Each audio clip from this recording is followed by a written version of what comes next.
다음으로는 강수에 대해서 알아보도록 하겠습니다. 강수라고 하는 것은요, 비나 눈이 지표로 떨어지는 것을 의미를 합니다. 근데 이때 강수 이론이 두 가지가 있어요. 하나는 병합설, 그리고 하나는 빙정설이라고 하는 것이 있습니다. 자, 말 그대로입니다. 병합이라고 하는 거는 합쳐지는 거죠. 둘 이상의 것이 하나로 합쳐질 때 병합이라고 얘기를 하는데요. 얘는 물방울이 서로 합쳐져서 만들어지게 돼요. 이게 병합설이에요.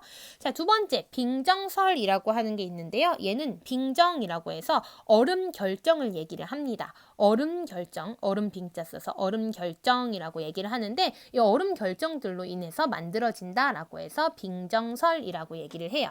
자, 이때요.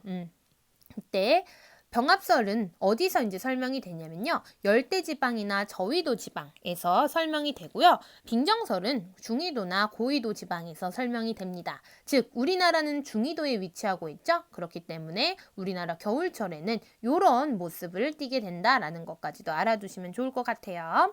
자, 그러면 일단은 요거 한번 볼게요. 자, 병합설이라고 했는데 어떻게 병합되는지 보겠습니다. 자, 이렇게 구름이 생겼죠.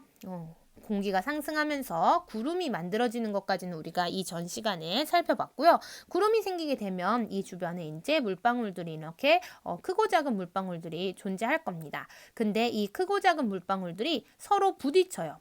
이제 무거우니까 똑 떨어졌다가 이렇게 똑똑똑똑 떨어지면서 요 안에서 서로 점점점 커지게 되겠죠. 합쳐지니까 점점 커지는 거예요. 점점 커지니까 점점 더 무거워지게 되면서 지표면으로 똑똑 떨어집니다. 그게 바로 뭐가 될까요? 비가 되겠죠. 이때는 그냥 우리가 따뜻한 비라고 이야기를 합니다. 이렇게 물방울들이 합쳐져서 만들어지는 비는 이제 따뜻한 비라고 보시면 되겠습니다.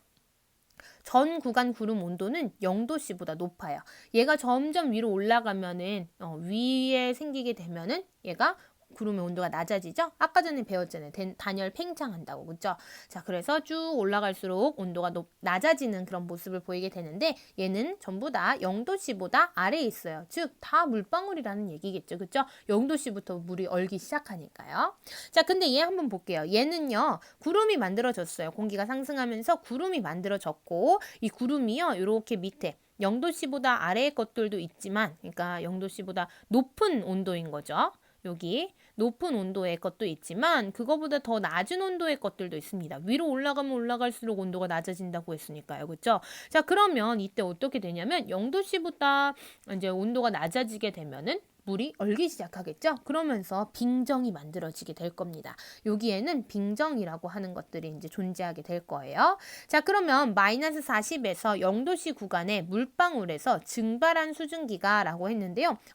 여기 0도씨 지나면 다 빙정 아닌가요? 하는데 일부는 얼지 않고 남아있는 알갱이들이 있어요. 이렇게 물방울들이. 이 물방울에서 증발을 하게 됩니다. 그럼 수증기가 어디에 달라붙냐면 얼음 알갱이, 즉 빙정에 달라붙게 되죠. 그럼 이 얼음 알갱이가 점점 커지지 않겠습니까? 이 점점 커진 게 무거워지면서 떨어지게 되면 이때는 눈이나 이런 것들이 만들어지게 되고요. 이 눈이 점점점 내리면서 녹게 되면 비가 됩니다. 그래서 차가운 비라고 얘기를 하는 거예요. 자, 그래서 여기 병합설과 빙정설 차이를 알아두시면 좋겠고요. 그 다음에 이 병합설과 빙정설이 따뜻한 비, 차가운 비라고 불리는 것도 기억하시면 좋겠고, 그리고 얘는 어디서 만들어지는지, 여기는 절대지방과 저위도지방, 그리고 여기는 중위도와 고위도지방, 이런 것까지도 다 살펴보시면 좋을 것 같습니다.